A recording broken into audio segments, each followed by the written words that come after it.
श्री कृष्णा, राधे राधे, श्री हरिदास। स्वागत है आप सभी का। आज हम कार्तिक मास मातम्य के 5वें अध्याय का श्रवण करेंगे। चौथे अध्याय में हमने मत्स्य रूप भगवान द्वारा शंखासुर वध एवं प्रयागराज की महिमा श्रवण किया था। आज के इस अध्याय में कार्तिक मास के स्नान की विधि और नियम के बारे में श्रवण करेंगे। राजा पृथु बोले, हे मुनीश्वर, आपने कार्तिक और माघ मास का महाफल वर्णन किया है। अब आप स्नान की विधि और नियम विस्तार से कहें, क्योंकि आप उद्यापन की विधि कहने में समर्थ हैं। नारद जी बोले, हे राजन, तुम विष्णु के अंश से उत्पन्न हो। अब तुमसे कोई भी बात छुपी नहीं है, तथापि मैं नियमों का वर्णन करता हूँ। आश्विन मास में शुक्ल पक्ष की एकादशी से सावधान होकर कार्तिक के व्रतों को शुरू करें। पहर रात्रि रहे तब प्रतिदिन उठे और जल का पात्र लेकर गांव से बाहर उत्तर दिशा को जाए।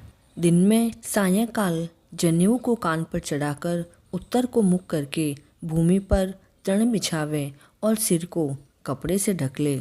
मुख को बंद करके थूकना और श्वास लेना बंद करके मल मूत्र का त्याग करे, और यदि रात्रि हो तो दक्षिण दिशा को मुख करके शौच करे। शिशनेन्द्रिय को हाथ से पकड़कर उठे, मिट्टी लगाकर जब तक दुर्गंध दूर ना हो धोता रहे। शिशन में 1 बार, गुदा में 7 बार तथा 10 बार बाएं हाथ में एवं दोनों हाथों में फिर से 7 बार मिट्टी लगाकर धोएं।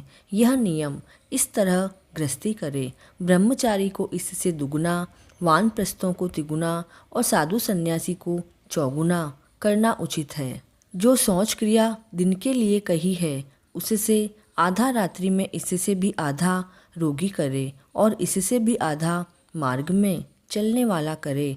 नहीं करने से संपूर्ण क्रिया निष्फल हो जाती है।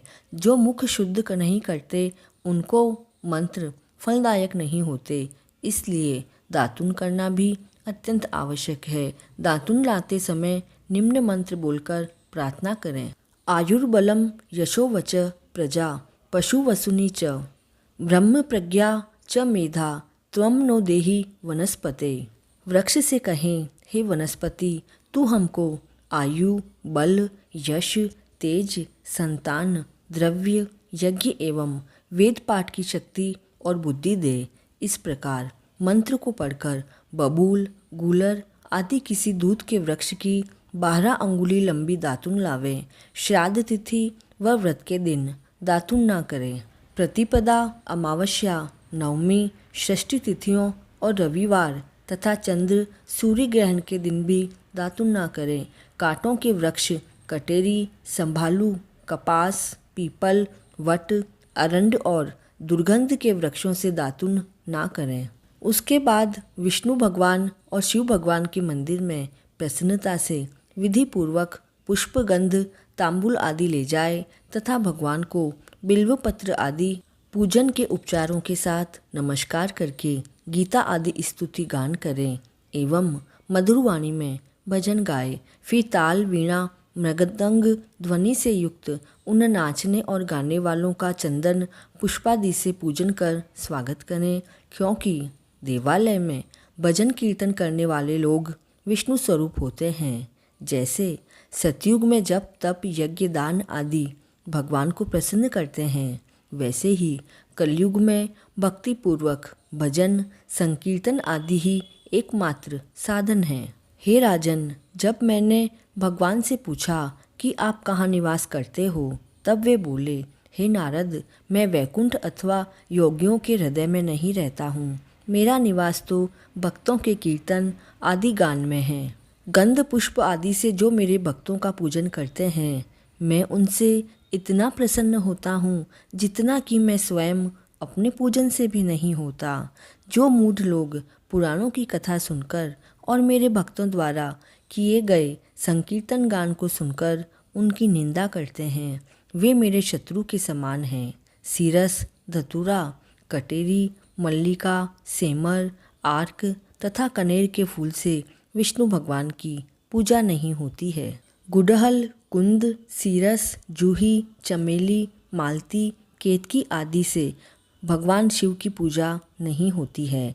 लक्ष्मी के चाहने वालों को तुलसी दलों से गणेश जी की, धूप से दुर्गा की, अगस्त के फूलों से सूर्य की पूजा करना उचित नहीं है। यथा योग्य फूलों की विधि से ही देवताओं की पूजा करके भगवान से क्षमा प्रार्थना करें।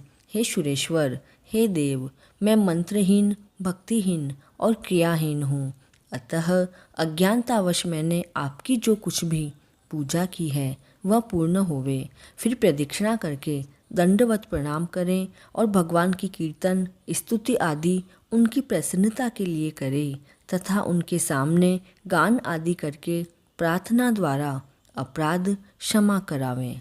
जो कार्तिक मास की आधी रात्रि में विधि पूर्वक विष्णु और शिव का पूजन करते हैं वे अपने पूर्वजों सहित निष्पाप होकर वैकुंठ को चले जाते हैं।